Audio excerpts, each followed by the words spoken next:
What's up, y'all?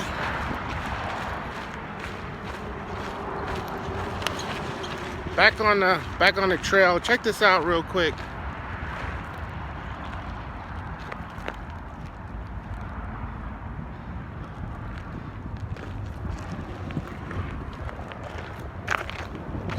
Got some beautiful terrain out here. I think it's crazy looking cactus. I think it's cool enough to be out here back on the trail finally, where I don't have to worry about any rattlesnakes or scorpions or something like that, I guess. Yeah, so here in beautiful Phoenix, Arizona, back to tell you guys some stories. Back to the Diggin stories. Today, man, as I've mentioned before, me being a record collector that I am, I've had some great hauls. I found some really cool stuff. And the only thing better than finding one or two or four or five records is finding 15 or 20 or maybe 50 or 100 or more, especially when the price is right.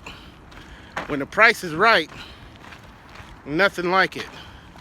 So this is one of those stories where the price was right and the volume was big. This is about one of the old school homies named Eddie, DJ Fat E. Now I met Eddie through my homeboy Drunk Jeff, and Eddie and Jeff are both from California, and I believe they both moved out here to Phoenix around the same time. I came out here in '98 from Milwaukee, and I know Jeff is from Bakersfield. I believe Eddie was from that area as well, and I think we all came out here around the same time. Check out this big old crazy thing.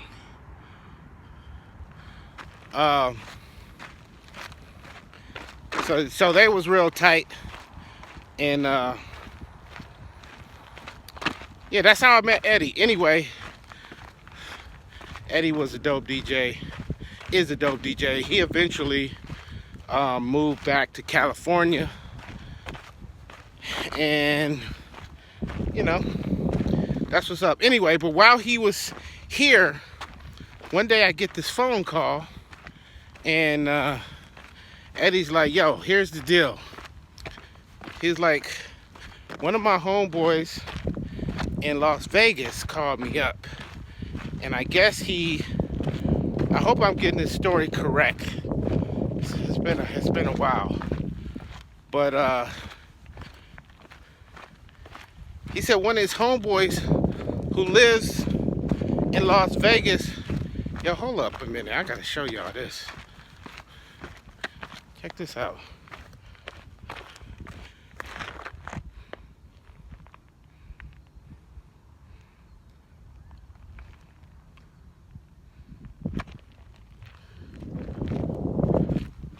All right, so one of his homeboys in Las Vegas called him up and said, "Hey, look, I have this house, and I had a tenant in there. He was in there for quite a while. Wow. And man, kind of losing my. He was in there for quite a while, and he was prepping the house to sell it, and he said the house was completely full of records, completely. I mean, every last single room, ceiling or floor to ceiling, like everything. Everything was full. And he had to get all of that stuff out of there because he was having some work done or whatever, or maybe the house had sold already.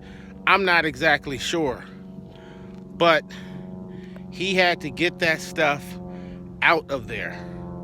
So he told Eddie that he only had like a few days. He knew Eddie was a vinyl guy and said, look, man, you got a few days to come here. You can take whatever you want. This stuff has got to go. It's got to go. Otherwise, I'm throwing it all in the dumpster. Or he was disposing of all of it. Now, consider that just for a second. A house completely full of vinyl. Completely. So Eddie did the only thing he could do at the time. He rented a van, and him and a homeboy of his went off to Las Vegas. Now Eddie ended up, they filled the van up completely with records, as much as they can get in there. And they drove him back to Phoenix. So Eddie calls me up, and he basically tells me in so many words what I just told you. And he says, hey, I'm selling. I got all these records, van full of records at his crib. And he says, come through. So of course, me being who I am, I came through. So I get there, and there's thousands. He's got thousands of records in there. And he says to me, hey, look, every record is 50 cents a piece. 50 cents. He said, because a lot of those records that were there, these were like club records. This was like 90s rap and R&B. So we're talking anybody from Dog Pound to Lost Boys to Mary J. Blige to Lucy Pearl to I think Lucy Pearl was 2000s, but you get the idea. All of this 90s stuff. So most of the records, I would say probably 90% of the 12 inches were doubles. So there was 2 records in one sleeve. So he says everything's 50 cents a piece. Even if it's doubles, 2 records in one sleeve, it's still 50 cents a piece. It's a quarter per 12 inch, right? So he had 12 inches and he had albums, but it was mostly 12 inches. And it was the stuff that, all the stuff that Daryl D likes. So, I went buck wild up in there. I spent $500 right there. $500. And if you can imagine how many records at, I would say probably 75% of them were a quarter a piece, and the rest of them were 50 cents a piece. If you can imagine that stack, if I remember correctly, that stack was like 4 or 5 feet tall of records. However many records that comes out to. That's what I walked away from. And that was on my first trip. I went back, I don't know, a couple days later, and I spent another $200 some with him. Now the 2 things that I was doing heavy back then, well, 3 things really Number one, of course, is collecting. I've always been a collector of vinyl. So that was happening. The other thing is I'm in the clubs, heavy. And so that was an advantage, finding those kind of records for that price. And then I was selling records heavy on eBay. So we're talking some serious dough to be made here, some serious coin. So all three of these things was happening at the same time. So when I tell you that score, that was one of my best digs, one of my best scores. And I just can't imagine what was actually left behind. You know what I'm saying? Like, what did they leave behind? You know, what ended up being trashed? You know what I mean? That's what I wonder. Man, and of course, you know, we're all like, man, you should have rented a storage unit in Vegas and just moved it over there and blah, blah, blah. But hey, you know, it is what it is. So, and then a lot of the other homies, a lot of the other DJs and collectors in the city, they were all hitting that place up. I mean, everybody was scoring. You know, I run into people and yeah, I dropped 75 bucks. Yeah, I dropped 200. Yeah, I dropped like 125.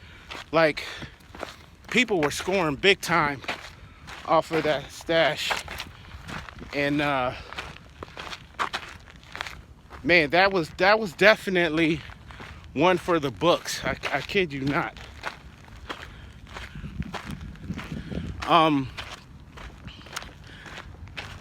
Like I said, Eddie eventually moved back to California. I'm sure he's been doing his thing out there. But man, they don't do dig, or you know, just don't score like that every day. And I don't know when the last time I had a score that was that cool, that incredible, and that affordable.